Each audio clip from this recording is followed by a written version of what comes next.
सफ़र कितनी जल्दी ख़त्म होता है ना। तुम अपनी लास्ट वीडियो ऑफ चैप्टर 1 पे आ गए हो। तुमने पूरा का पूरा चैप्टर 1 पाँच पाँच मिनट के टुकड़ों में पढ़ डाला है। यही फ़ायदा होता है कि अगर आपके पास एक मेंटोर है जो आपकी नीड्स को समझ रहा है, ना कि ऐसा मेंटोर जो अपनी थोप रहा है। ध्यान रखना, यहाँ पे मैं लास्ट वीडियो पे आ तो गया हूँ, लेकिन मेरे को सेटिस्फैक्शन तब तक नहीं मिलेगा जब तक मैं इसके बहुत अच्छे अच्छे क्वेश्चन आंसर्स इसी पर्टिकुलर कोर्स में तुमको ना करवा दूँ।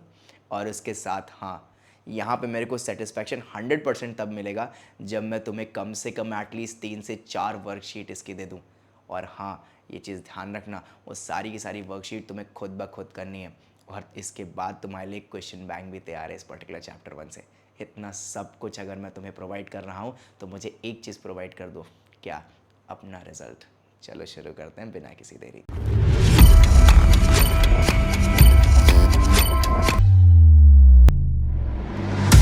तू होता कौन है कहने वाला, कहते कौन बातें तेरी सुनने वाला।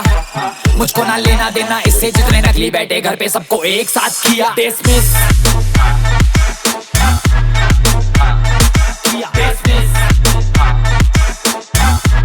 सबको एक साथ किया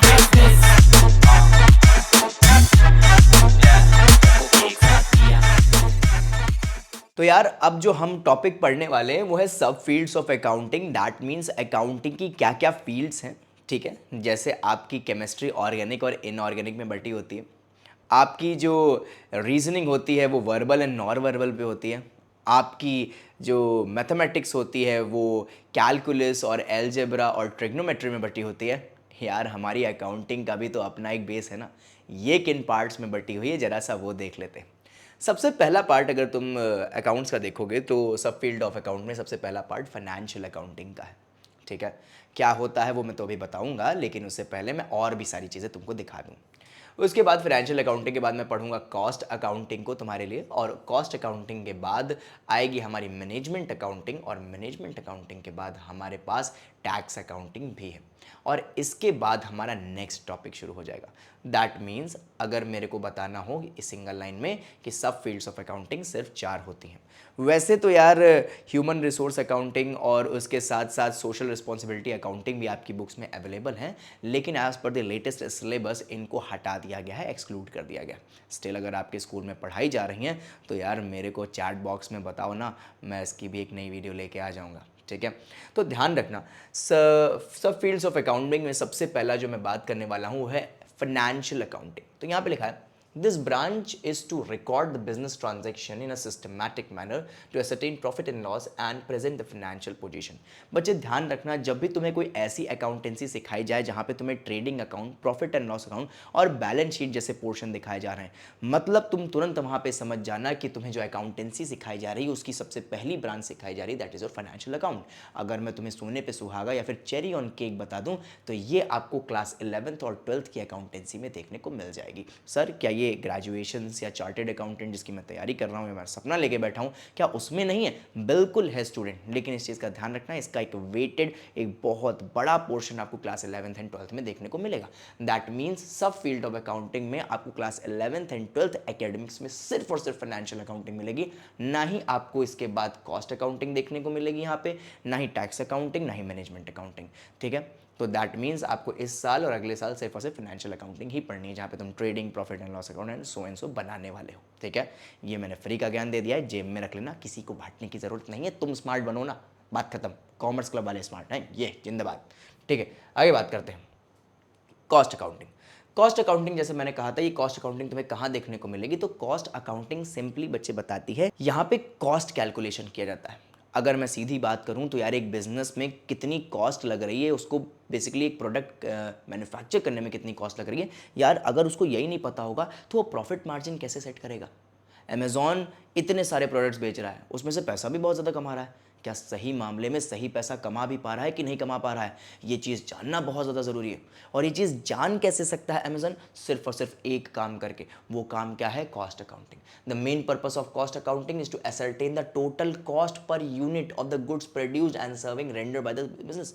बच्चे ध्यान रखना, जितनी सर्विस रेंडर कर रहे हैं, जितने गुड्स प्रोड्यूस कर रहे हैं, उन पर हेड पे कॉस्ट कितनी जा रही है, और ये अगर नहीं जाना तो प्रॉफिट मार्जिन आप कभी कैलकुलेट नहीं कर सकते। सर कहाँ सीखने को मिलेगा? कॉस्ट अकाउंटिंग अकाउंटिंग आपको B.Com जैसे क्या कहते हैं जो ग्रेजुएशन लेवल है उसमें देखने को मिल जाएगा, आपको क्लास 11th एंड 12th में नहीं आने वाला है स्टूडेंट।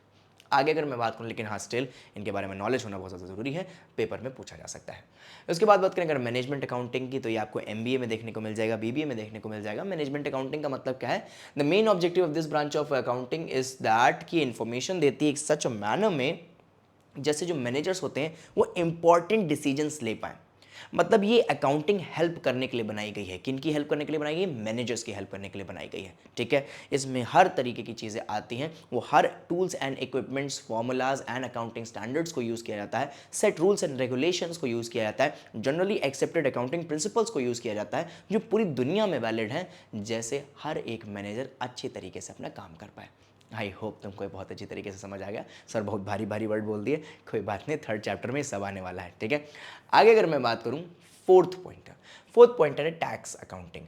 तो यहाँ पे बच्चे टैक्स अकाउंटिंग, टैक्सेशन जो है बच्चे आपको B.Com प्लस चार्टेड अकाउंटेंट के फाउंडेशन के कोर्स में देखने को मिल जाएगी, ठीक है, और उसके साथ आपके इंटरमीडिएट में भी। तो टैक्स अकाउंटिंग का मतलब होता है this branch is use for tax purpose, income tax and GST computation.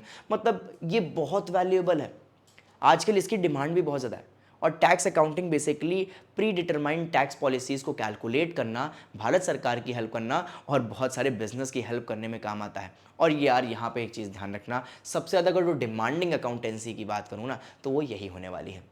और यहाँ पे सब field of branches of accounting खत्म हो गया।